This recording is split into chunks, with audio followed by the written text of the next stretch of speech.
मध्यंतरी गोविंद पानसरे लिखित शिवाजी कोण होता या पुस्तकाचा खप वाढण्यासाठी काही प्रयत्न चालवले गेले. हिंदू द्वेषाने पछाडलेल्या या मोहिमेचा समाचार या व्हिडिओतून घेण्याचा सनातन प्रभातनं प्रयत्न केला आहे. स्वातंत्र्यवीर सावरकर राष्ट्रीय स्मारकाचे सदस्य आणि इतिहास तज्ज्ञ श्री महेश कुलकर्णी यांनी आमच्याशी बोलताना या पुस्तकातील विकृत भाषाशैली आणि सोयीस्कर संदर्भांवर अभ्यासपूर्ण टीकास्त्र सोडलं आहे. पुस्तकातून हिंदूंमध्ये फूट पाडण्याचे कुभांड कशा प्रकारे रचण्यात आलं हेही त्यांनी उदाहरणासह सांगितलं. थोडक्यात शिवाजी कोण होता यांसारखी पुस्तकं न वाचलेलीच बरी, किंबहुना त्यास विरोधच होऊन त्यांवर बंदी घातली गेली पाहिजे अशी मागणी हिंदू समाजाकडून उठावी हेच कुलकर्णी यांच्या प्रतिवादातून आपणास लक्षात येईल. तर ऐकूया श्री महेश कुलकर्णी यांचं अभ्यासपूर्ण विवेचन.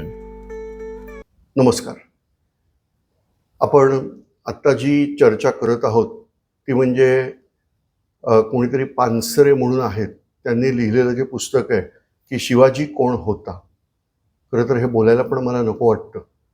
हे जर शीर्षक असतं की छत्रपती शिवाजी महाराज कोण होते तर अधिक समर्पक असतं.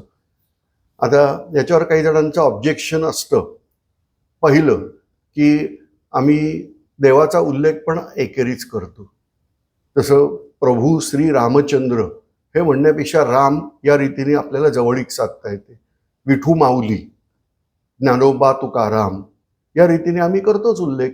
मग तसं दुसरा मुद्दा की ज्यावेळेला आम्ही शिवाजी हा शब्द उच्चारतो तो जी म्हणजे सन्मानदर्शकच आहे. म्हणून औरंगजेब कधीही शिवाजी म्हणायचा नाही, शिवा म्हणायचा. तर या रीतीने काही जणांचं ऑब्जेक्शन असू शकतं. किंबहुना तुम्ही जर बघितलं असेल तर जुने जेवढे लेखक आहेत त्यांनी आपल्या लेखनामध्ये महाराजांचा एकेरीच उल्लेख केलेला आहे. पण मुद्दा असा आहे त्यांनी तो आतमध्ये केलेला आहे. शीर्षक बघा, राजा शिवछत्रपती किंवा ह्यासारखी तुम्हाला श्रीमान योगी ह्यासारखी विशेषणं लावून वर्णन केलेलं आहे. हे म्हणजे एकदम शीर्षकापासून सुरुवात होते. जे अधिक चांगल्या शब्दात सांगतो की शीर्षकावरूनच काय विचार आपल्या डोक्यात पेरायचे आहेत हे सरळ सरळ कळतं. आता दुसरा मुद्दा, साधारणतः ही साम्यवादी विचारसरणी जी आहे त्याच्यामध्ये एक भाग असा असतो की मूळ ज्या गोष्टी आहेत ज्याच्यावर तुमची विचाराची इमारत उभी असते त्याचा पाया खच्ची करायचा. मूलतः ज्या गोष्टी आहेत, परंपरा आहेत, श्रद्धा आहेत त्या उद्ध्वस्त करायच्या आणि नवीन श्रद्धा ह्या उभ्या करायच्या. पुस्तकामध्ये हा प्रयत्न आपल्याला बऱ्याच ठिकाणी दिसेल. तुम्ही पुस्तक जर वाचलं तर वाचलंच पाहिजे असं कंपल्शन नाही. उलट या पुस्तकाच्या बाबतीत मी सांगेन की ते वाचाल तर वाचाल म्हणाल त्यापेक्षा न वाचाल तर वाचाल हे जास्ती चांगलं आहे. त्याचं कारण कसं असतं बघा की याच्यामध्ये काही संकल्पना या खऱ्या आहेत या घेतल्या असतात. म्हणजे 4 संकल्पना या खऱ्याच आहेत, त्याच्या जोडीला आपल्या मनातला विचार 5वी संकल्पना म्हणून घुसवून टाकायची. जसं तुम्ही पुस्तक जर वाचलं तर कार्ल मार्क्सचा ओढून ताणून आणलेला संबंध. खरं तर या पुस्तकात कार्ल मार्क्सचा कुठच्याही प्रकारे दुरान्वये पण संबंध येत नाही, परंतु तो ओढून ताणून आणणं याच्यातच वैचारिक प्रक्रिया त्या दिसतात. कम्युनिस्टांचं आवडतं जे काही भाग आहे तो म्हणजे धर्मश्रद्धेवरती घाला घालायचा. हे प्रयत्न इथं दिसतात. जिथं शिवाजी महाराज हे हिंदू धर्मासाठीच काम करत होते असं नाही.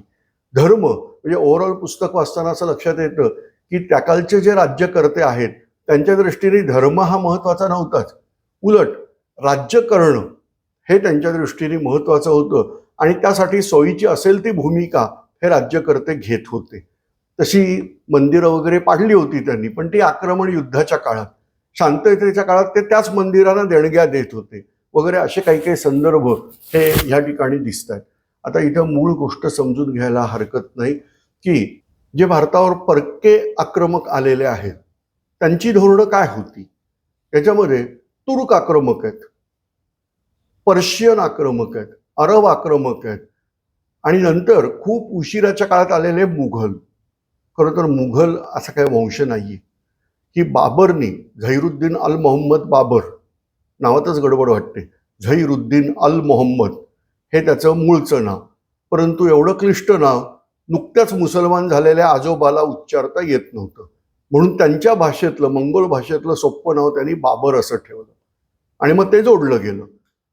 हे जे मंगोल किंवा मुघल आहेत हे धर्माबद्दल फारसे रिजिड नाही आहे. फरक समजून घेतला पाहिजे. अरब धर्माभिमानी आहेत, तुर्क कट्टर धर्माभिमानी आहेत, परंतु मुघल हे तसे नाही आहेत. आणि त्यामुळं मुघलांच्या वागण्यामध्ये एक औरंगजेबासारखे काही सोडले तर मुघलांच्या वागण्यामध्ये बऱ्यापैकी लिबरल, ज्याला आपण काय म्हणतो की सर्व धर्म समभाव किंवा त्यातल्या त्यात हिंदूंबद्दल समभाव दिसतो. म्हणजे आपला अगदी शत्रू क्रमांक 1 म्हणून आजकाल ओळखला जातो तो बाबर, त्यांनी आपल्या मुलाला लिहिलेल्या पत्रात, अर्थात ते डिप्लोमॅसी असते, पण त्यांनी लिहिलेलं आहे की मुला, तुला ज्या देशावर राज्य करायचे तिथले लोक गायीला पवित्र पशु मानतात, पवित्र मानतात, आणि त्यामुळं तू गोमांस खाणं सोडून दे, हा उद्देश केलेला आहे. मुसलमानी रियासत नावाचं पुस्तक आहे, त्याच्यात अशा प्रकारच्या बऱ्याच गोष्टी दिसतील. इव्हन औरंगजेबाबद्दल पण लिहिलेलं आहे की औरंगजेब श्रीकृष्णाची पूजा करायचा. आपल्या पहिल्या हिंदू पत्नीला, जी जम्मूच्या कुठच्या तरी राजपूत राजाची मुलगी होती, तर तिला तो खूप घाबरून असायचा आणि त्यामुळं तो हिंदूंचे सणवार वगैरे घरातल्या घरात प्रकटपणे नाही पण करत असे. पण या गोष्टी त्यांच्या आतल्या आहेत. प्रत्यक्ष जीवनामध्ये आपल्याला लक्षात येईल की ह्यांनी मंदिरं पाडल्याचे उदाहरणं आहेत. नाहीतर ते उत्तर प्रदेशातले विद्वान कवी भूषण, त्यांना महाराष्ट्रात येऊन कवनं करायची काय गरज होती. आता ह्या पुस्तकामध्ये जो काही सरासरी विचार दिसतोय की हिंदू राजाच्या नेतृत्वाखाली मुसलमान सैनिक पण युद्ध खेळत होते आणि मुसलमान राजवटीमध्ये सुद्धा हिंदू अधिकारी होते. जसं औरंगजेबानी मिर्झा राजा जयसिंगांना दक्षिणेवरती सुभेदार म्हणून नेमलं होतं आणि हे सर्व धर्म समभावाचा भाग होता. कसं आहे माहिती आहे की ज्याचं काम त्यांनी करावं, जे धूर्त राजकारणी आहेत त्यांना ह्यातली सरळ सरळ मेक कळणार आहे की हिंदूंविरुद्ध हिंदूंना लढाईला लावायचं आणि परस्पर हिंदू धर्म ढिला करायचा, हे डावपेच आहेत. औरंगजेबानी कुठच्याही प्रकारे मी हिंदूंसाठी सहिष्णू आहे आणि म्हणून मी मिर्झा राजा जयसिंगांना पाठवतोय असं केलेलं नाहीये. उलट तुम्ही नीट इतिहास वाचाल, बघा इतिहास वाचण्याच्या पद्धती असतात जे आपल्याला लक्षात येईल की एखादा धूर्त राजकारणी बरोबर गोष्टी समजू शकतो. तसं मिर्झा राजे जयसिंग हे खरं तर औरंगजेबाला अटक करायला गेले होते. त्यांचं जे काही सिव्हिल वॉर त्यांच्यावर भांडा म्हणतात त्यावेळेला, पण धूर्तपणा केला औरंगजेबानी ऐन वेळेला आणि मिर्झा राजा जयसिंगांनी पण पटकन बाजू बदलली आणि मी तुझं अभिनंदन करायला आलो होतो असं सांगून त्यांनी वेळ मारून नेली. नाहीतर औरंगजेब मेला असता त्यावेळेला. पण औरंगजेबाचा धूर्तपणा खूप उपयोगी पडला. पण गादीवर बसल्यावर औरंगजेबाला भीती काय होती तर मिर्झा राजा जयसिंगांची, म्हणून आपल्या गादीवरून त्यांना लांब पाठवायचं. ह्या हेतूनी मिर्झा राजा जयसिंगांना त्यांनी दिल्लीत किंवा आग्र्यात ठेवलेलं नाही, त्यांना वेगवेगळ्या मोहिमांवर पाठवलेलं आहे. त्याच प्रकारे महाराष्ट्रावर त्यांना पाठवलेलं आहे. पण एवढी जाण आमच्या लेखकांना ह्या ज्या आहेत यांना ती नाहीये. ते फक्त हिंदू आणि मुसलमान असं कसं नव्हतं हे पटवून देण्याचा प्रयत्न करत आहेत. किंबहुना त्यांना इथले जे राजकीय व्यवस्था आहे ह्याहीपेक्षा स्थानिक पातळीवरच्या राजकारणात जास्ती इंटरेस्ट आहे. विशेषतः पाटील आणि कुलकर्णी यांचं जे काही प्राबल्य गावावरती होतं त्याविरुद्ध त्यांना पेटवायचं काम हे करायचं आहे. तुम्ही जर संपूर्ण पुस्तक वाचायला लागाल तर तुमच्या लक्षात येईल की या ठिकाणी त्यांनी अशी वाक्य केलेली आहेत की राज्य कोणाचंही असू देत पण गावगाडा हा चालूच राहील. बरोबर आहे. आणि मग हे पाटील वगैरे जी मंडळी आहेत, कुलकर्णी, देशमुख, ही सगळी मंडळी जुलुमानी शेतसारा वसूल करीत आणि त्यातला काहीच भाग जो कोण राज्यकर्ता असेल त्याला देईल आणि उरलेली स्वतःची मजा करण्यासाठी ठेवून घेत. मग ते वाडे हुडे बांधून राहत वगैरे वगैरे. तर या गोष्टी त्यांनी बिनधास्त ठोकलेल्या आहेत. तर तुम्ही अधिक माहितीसाठी काही चांगली पुस्तकं आहेत ती वाचा. विशेषतः अल्लाउद्दीन खिलजी ह्याच्या राज्यामध्ये टॅक्सेशन पॉलिसी काय काय होत्या. हिंदूंवरती 71% कर लावण्यात आलेला होता, जेव्हा मुसलमानावरती 7% कर लावण्यात आला होता. याला तुम्ही निधर्मी राज्य यंत्रणा म्हणू शकता का? बरं, हे एवढंच नाही, यापेक्षा पुढची भयानक गोष्ट आहे ती म्हणजे की शेतामध्ये तुम्हाला कल्पना असेल, जसा आंब्याच्या झाडाला मोहोर येतो तसा ज्वारी बाजरी जे काही लावलेलं असेल शेतात त्याला पण मोहोर येतो. त्या मोहोरावरून किती धान्य निघेल हे काढायचं, म्हणजे तर्क करायचा. त्यावर आधारित 71% टॅक्स. म्हणजे समजा एका शेतातून त्यांचा जो तज्ज्ञ असेल त्या तज्ज्ञाने सांगितलं की ह्या शेतात 100 पोती धान्य निघेल, तर तिथल्या जर हिंदू असेल तो, तर त्यांनी 71 पोती धान्य सरकार जमा करायचं. हा नियम आहे अल्लाउद्दीन खिलजीच्या काळातला. कणकूट पद्धत म्हणतात याला. तर ही जी पद्धत आहे त्याच्यामध्ये शेतकऱ्यांचं नुकसान झालं तरी सुद्धा त्याला जो सांगितलेला कर आहे तो भरावा लागत होता. परंतु इथं लेखक सोयीस्कर रीतीने राज्यकर्त्यांना विसरून जातात, कारण राज्यकर्ते कोणत्या धर्माचे आहेत त्यामुळे आपल्याला विसरायचे. आणि मग पाटील, कुलकर्णी, देशपांडे, देशमुख यांच्यावरती खापर फोडलं जातं. दुसरा रेफरन्स याच पुस्तकात दिलाय की, आणि अतिशय बरोबर आहे रेफरन्स तो, की छत्रपती शिवाजी महाराजांची आपल्या सैन्याला आज्ञा होती की रयतेच्या काडीलाही धक्का लावायचा नाही, भाजीच्या देठाला धक्का लावायचा नाही, शेतातून घोडे न्यायचे नाही. अतिशय उत्तम आहे. पण त्याचबरोबर आधीच्या राजवटीमध्ये मात्र शेतं तुडवत तुडवत सैन्य जात होते. आता आधीच्या राजवटी नक्की कोणाच्या होत्या याचा इथं उल्लेख टाळलेला आहे. अनुल्लेखानी मारणं हे जे म्हणतात, म्हणजे थोडक्यात जसं फणस कापून उघडायचा आणि त्यातलं आपल्याला सोयीचे तेवढे गरे काढायचे, उरलेला फेकून द्यायचा, तसं जेवढे सोयीचे रेफरन्सेस मिळतील तेवढेच घ्यायचे आणि पुस्तकात मांडायचे, जेणेकरून आपली पोळी भाजली पाहिजे. ही कल्पना तुम्हाला या पुस्तकात ठिकठिकाणी दिसेल. शिवाजी महाराज हे हिंदू होते याच्याबद्दल त्यांनी पण कुठं काही म्हटलेलं नाही, कारण आजकाल महाराजांचा धर्म पण बदलणारे निघालेत. गुरु तर बदललेच आहेत महाराजांचे, पण आता धर्म बदलणारी जमात पण तयार झालेली. तर अशा गोष्टी त्यांनी केल्याने त्याबद्दल पानसरे साहेबांचे नक्की आभार आहेत. परंतु त्यांचं म्हणणं असं आहे की शिवाजी महाराज हे फक्त श्री किंवा श्रींची इच्छा याच्यावर राज्य करत नव्हते. आपण पुरावा बघूया. माझ्या समोर हे पुस्तक आहे, हे तुम्हाला नंतर क्लोजअपमध्ये दाखवण्यात येईल. राजा पुस्तकाचं नाव आहे मराठी रियासत. गोविंद सखाराम देसाई किंवा ज्यांना आपण म्हणतो रियासतकार सरदेसाई यांचं पत्र आहे. त्यांनी यांचं पुस्तक आहे. त्याच्यामध्ये पृष्ठ क्रमांक 326 याच्यावरती श्री छत्रपती शिवाजी महाराजांनी त्यांच्याच बंधूंना, म्हणजे व्यंकोजी राजे किंवा एकोजी राजे यांना जे पत्र लिहिलेलं आहे, मी पण थोडासा फणस खाऊ का, म्हणजे एक गरा काढून दाखवतो त्यातला जो महत्वाचा आहे. बघा, वाक्य वाचा. मी वाक्य वाचून दाखवतो आणि तुम्हाला मी रेफरन्सही सांगतोय. रियासतकार सरदेसाई, पृष्ठ क्रमांक 326, मराठा रियासत खंड पहिला. त्याच्यामध्ये म्हणाल, तुम्ही म्हणाल की काय विचार करावा, तरी ऐसा विचार करावा होता की, आता ही जुनी मराठी आहे, अधर्मे करून 13 वर्षे आपण सारे राज्य खादले ते खादले, आता अर्धा वाटा मागतात तो त्यांचा द्यावा आणि आपण सुखी राहावे, ऐसा विचार आपण करावा होता. साधारणतः कळलं असेल.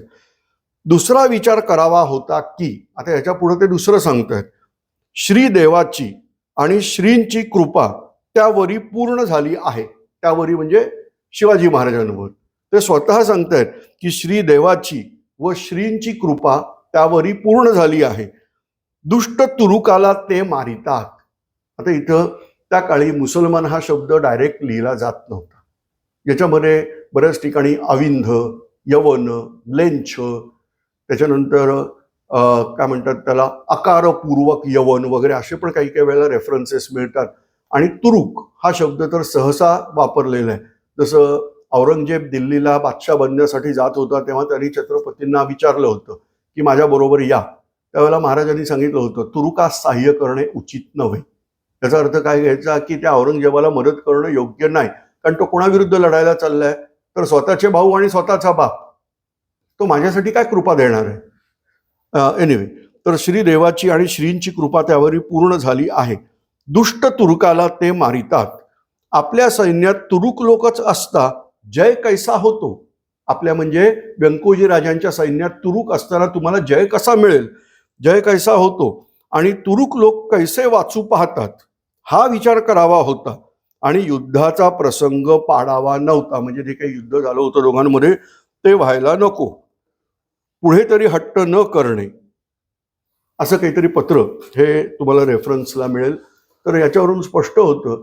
आणि साक्षात छत्रपती संभाजी महाराज हे सुद्धा आपल्या वडिलांचा उल्लेख जेव्हा करतात, ताम्रपट देतात, त्या ताम्रपटामध्ये त्यांनी जे उल्लेख केलेले आहेत त्यातही तुम्हाला दिसेल की म्लेच्छक्षय दीक्षित वगैरे असे उल्लेख छत्रपतींचे त्यांनी स्वतः केलेले आहेत. मग असं असताना आपण कोण होऊ शकतो की जे सांगतात हां मी एवढी गोष्ट नक्की मान्य करतो की छत्रपती शिवाजी महाराज हे मानव आहेत, त्यांना देवाचं रूप देऊ नका, कारण देवाला अशक्य असं काहीच नाही. मानव म्हटला की त्यांनी केलेल्या पराक्रमाला खूप मोठी किंमत आहे. पण छत्रपती शिवाजी महाराजांनी एवढे प्रचंड मोठे पराक्रम केले, त्यामागे त्यांचा हेतू आणि तुम्ही जर सगळे विचार त्यांचे बघितलेत आणि ओव्हरऑल जर राजकारण बघितलं तर लक्षात येईल उगीच कुठेतरी जावळीच्या मोऱ्यानंच हरवलं आणि अमक्याला हरवलं आणि अशा रीतीने ते सर्व धर्म समभावी होते वगैरे असे संदर्भ बोलायची गरज नाही. त्या काळी त्यांच्या मुख्य हेतूसाठी ज्या ज्या गोष्टी आवश्यक होत्या त्या छत्रपतींनी केलेल्या आहेत.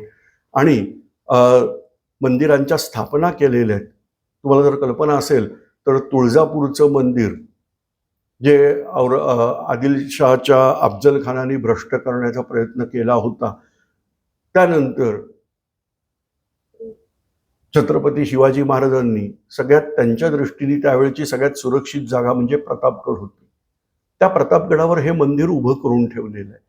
का तर भविष्यात कोणी अफजल खान येईल आणि आपलं मंदिर पाडता कामा नये.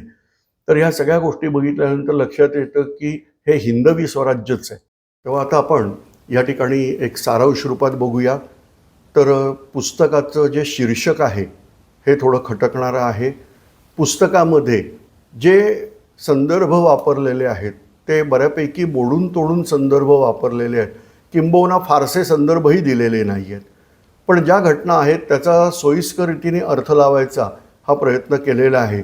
आणि मग आपल्या निधर्मीवादाच्या चौकटीमध्ये छत्रपती शिवाजी महाराजांना बसवायचं आणि विशेषतः त्यांचे काही शब्द जे आहेत म्हणजे गो ब्राह्मण प्रतिपालक आणि हिंदू वगैरे जे शब्द आलेले आहेत, तर ह्या शब्दांना किंवा हे राज्य व्हावे ही श्रींची इच्छा, अरे ते एकतर राहिलंच बोलायचं. याचं कारण म्हणजे त्या श्रींची इच्छा वगैरे जे शब्द येतात तिथे सांगतात की म्हणजे सरळ सरळ त्यांनी लिहिलेलं आहे पुस्तकात, अशी श्रींची इच्छा असती तर महाराणा प्रताप, मी महाराणा म्हणतोय पण पुस्तकात प्रत्यक्ष राणा प्रताप एवढाच उल्लेख आहे, आणि पृथ्वीराज चौहान यांचं राज्य का बुडलं. श्रींना असं वाटलं नाही तिथे हिंदूंचं राज्य राहिलं पाहिजे. ह्या पुढं त्यांनी सांगितलं आहे की राणा प्रताप आणि पृथ्वीराज चौहान हे तर अस्सल क्षत्रिय होते, इन्व्हर्टेड कॉमात लिहिलं आहे, म्हणजे त्यांच्या क्षत्रियत्वाबद्दल संशय घ्यायला जागा नाही. पण पुढं असंही म्हटलं आहे की पराक्रमामध्ये ते शिवाजी महाराजांपेक्षा काकणभर सरसच होते. तुम्ही ती वाक्य वाचली तर लक्षात येईल की इथं राजपूत विरुद्ध मराठे असं भांडण आतल्या आत लावून द्यायचा प्रयत्न या ठिकाणी केलेला दिसतोय.